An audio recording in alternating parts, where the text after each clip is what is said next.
Antarctica बर्फ से भरा हुआ इतना बड़ा कॉन्टिनेंट है जिस पर 5 किलोमीटर की गहराई तक सिर्फ बर्फ ही बर्फ है। इतनी ज्यादा बर्फ, और वो भी 1.5 करोड़ किलोमीटर तक फैली हुई। यानी एंटार्क्टिका का साइज अमेरिका से भी काफी ज्यादा बड़ा है। भले ही जून जुलाई की गर्मियों का मौसम हो, लेकिन एंटार्क्टिका का टेम्परेचर पूरा साल -50 डिग्री सेंटीग्रेड से -90 डिग्री सेंटीग्रेड तक रहता है। इस शदीद तरीन ठंड की वजह से ही यहाँ जिंदगी की उम्मीद बहुत ही कम है। लेकिन उसके बावजूद भी पूरे एंटार्क्टिका में 400 से भी ज्यादा लेक्स डिस्कवर हो चुकी हैं, जो बर्फ की लेयर के नीचे छुपी हुई हैं।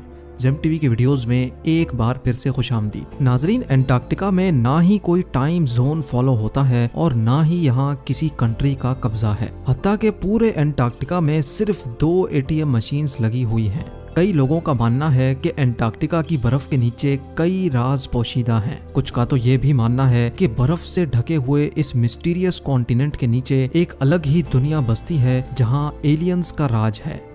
लेकिन रिसर्चर्स और आर्कियोलॉजिस्ट इस मिस्टीरियस कॉन्टिनेंट के पोशीदा राजों को फाश करने के लिए दिन रात मेहनत कर रहे हैं। इन्होंने यहाँ चंद ऐसी चीजें भी तलाश की हैं जिनको देखकर साइंस भी हैरान रह जाती है। और आज आप देखेंगे एंटार्क्टिका की बर्फ के अंदर से मिलने वाली चंद हैरत अंगेज चीजें। तो आइए शुरू करते हैं। नंबर 8। 2009 में एक डिस्कवरी ने रिसर्चर्स के रोंगटे खड़े कर दिए जब एंटार्क्टिका की बर्फ के अंदर से एक बिल्ली का ढांचा मिला। लेकिन इसमें हैरान करने वाली बात ये नहीं थी कि ये ढांचा बिल्ली का है, बल्कि हैरान करने वाली बात ये थी कि ये जिस बिल्ली का ढांचा था वो आम बिल्ली नहीं बल्कि अंडे देने वाली बिल्ली थी। जब रिसर्च लैब्स में इस अजीब बिल्ली के ढांचे पर मजीद तहकीक की गई तो मालूम पड़ा कि ये जानवर कम से कम भी 2 करोड़ 50 लाख साल पहले धरती पर पाया जाता था।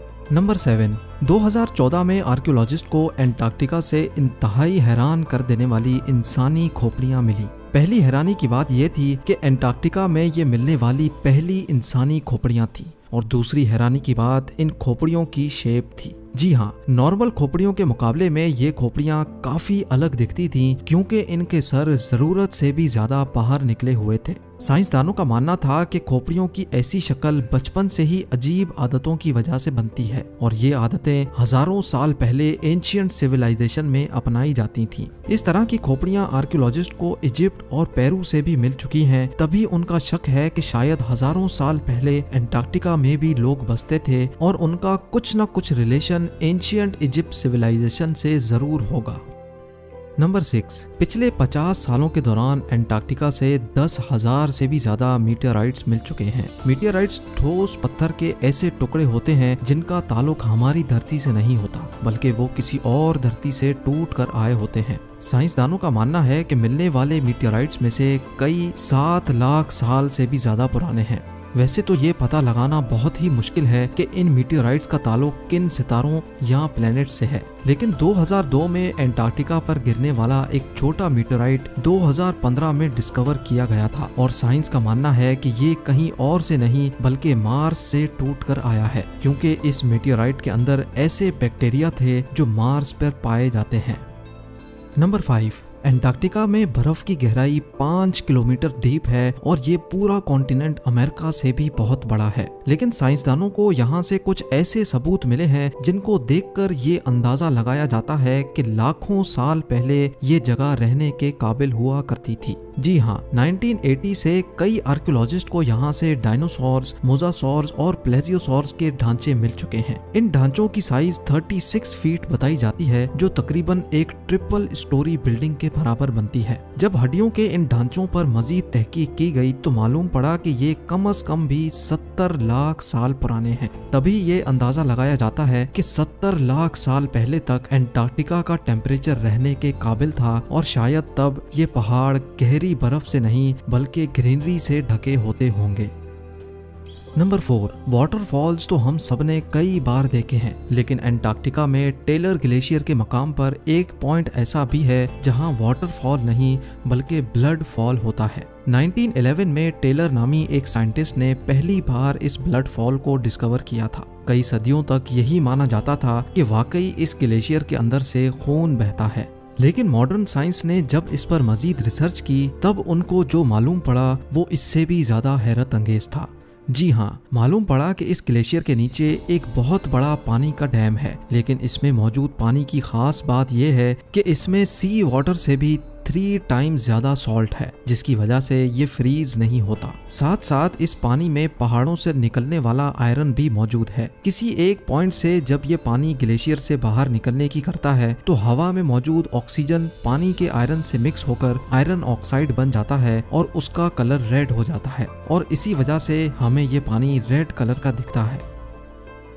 नंबर 3, ब्लड फॉल ग्लेशियर के नीचे मौजूद पानी में साइंसदानों को एक और हैरान करने वाली चीज भी मिली। पानी में टोटल 17 टाइप्स के बैक्टीरिया भी पाए गए, जिनको जिंदा रहने के लिए ऑक्सीजन और सनलाइट की भी जरूरत नहीं होती। एक्सपर्ट्स का मानना है कि ये बैक्टीरिया की ऐसी किस्म है जो ऐसे प्लैनेट्स पर पाई जाती है जहाँ पर ऑक्सीजन और सनलाइट का नामो निशान तक नहीं होता। लेकिन ये बैक्टीरिया हमारी धरती पर कैसे आए, ये राज अभी भी पोशीदा है। नंबर 2, हालांकि पूरा एंटार्क्टिका बर्फ से भरा हुआ कॉन्टिनेंट है, ये देखकर सबको यही लगेगा कि यहाँ पानी की कमी होना मुमकिन नहीं है। लेकिन आपको ये जानकर हैरत होगी कि हमारी धरती पर अगर कोई सबसे ज्यादा खुश्क यानी ड्राई जगह है तो वो भी एंटार्क्टिका में ही मौजूद है। ये ड्राई वैली एंटार्क्टिका में ही डिस्कवर की गई थी, जहाँ पर पिछले 20 लाख सालों से एक मर्तबा भी बारिश नहीं पड़ी, क्योंकि इस ड्राई वैली में तेज तरीन हवाओं का राज है जिनकी स्पीड 320 किलोमीटर पर आवर तक जाती है। इसी वजह से साइंसदानों का मानना है कि तेज हवाओं की वजह से यहाँ मौजूद पानी का कतरा कतरा एवोपरेट हो चुका है। आपको ये भी बताते चलें कि अर्थ के तमाम एटमॉस्फेयर्स में से इस ड्राई वैली का एटमॉस्फेयर लाखों किलोमीटर दूर मार्स से काफी मिलता जुलता है। इसी वजह से नासा ने अपना वाइकिंग रोबोट मार्स पर भेजने से पहले एंटार्क्टिका की ड्राई वैली में टेस्ट किया था।